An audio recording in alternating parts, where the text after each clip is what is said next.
Hey guys, welcome back to my channel. स्वागत है आपका रहस्य से भरी रहस्य की दुनिया में। अगर आपको हमारा दिया हुआ कंटेंट अच्छा लगे तो आप इसे लाइक, शेयर और सब्सक्राइब करना ना भूलें। आज हम आपके लिए लेकर आए हैं एक ऐसे पात्र की कहानी जिसका पात्र महाभारत में कहीं विलुप्त हो गया है। जी हाँ, हम बात कर रहे हैं एकलव्य के विषय में, जिसके विषय में हमें बस इतना ही पता है कि वह एक आदिवासी था और गुरु द्रोणाचार्य से शिक्षा प्राप्त करना चाहता था। लेकिन गुरु द्रोणाचार्य अपने वचन से बंधे थे कि वह सिर्फ कौरवों और पांडवों को ही शिक्षा देंगे, इसलिए एकलव्य को उन्होंने शिक्षा देने से मना कर दिया।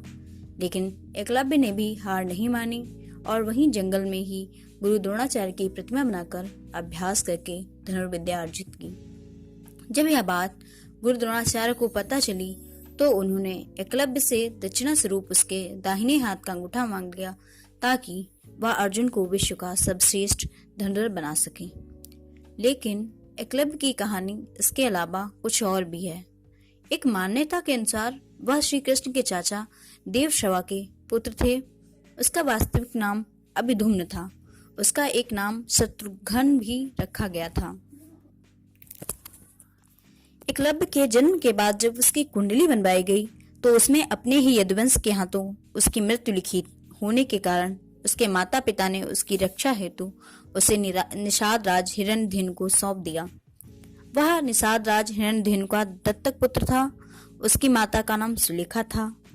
एकलव्य की शिक्षा व्यवस्था वहीं हिरण्यधेनु के पास वन में ही हुई। उसकी अस्त्र शस्त्र विद्या में एक निष्ठा को देखते हुए उसका नाम एकलव्य रख दिया गया।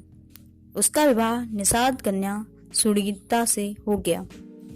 पुलक मुनि की सलाह पर हिरण्यधेनु एकलव्य को गुरु द्रोण के पास शिक्षा दिलाने ले जाते हैं, लेकिन गुरु द्रोण अपने वचन से बंधे होने के कारण शिक्षा देने से मना कर देते हैं, जिससे हिरण्यधनु निराश होकर वापस आ जाते हैं।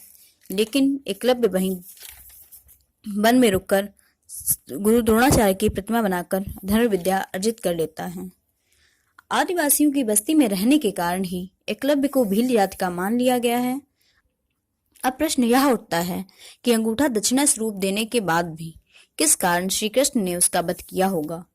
आगे कहानी यह है कि अंगूठा दान में देने के बाद उसने अपनी अंगुलियों से धनुष बाण चलाना सीख लिया और यहीं से आधुनिक तीरंदाजी का जन्म हुआ। आज के युग में तीरंदाजी में अंगूठे का प्रयोग नहीं होता, सिर्फ 2 अंगुलियों का ही प्रयोग होता है।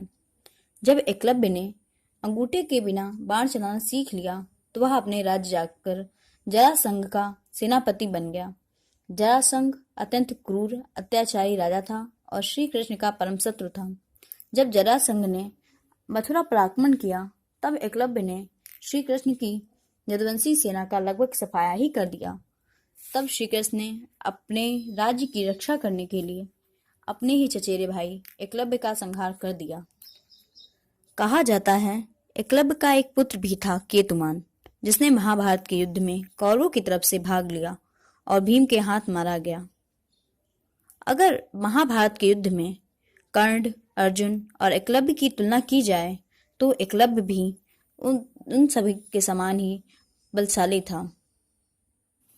अगर एकलव्य का इतिहास देखते हुए हम अनुमान लगा सकते हैं कि वास्तव में एकलव्य में एक महान शासक और महान धनुर्धर बनने के सभी गुण विद्यमान थे। अगर आपको हमारी दी हुई जानकारी रोचक लगी हो तो आप हमारे चैनल को लाइक, सब्सक्राइब एवं शेयर करना ना भूलें।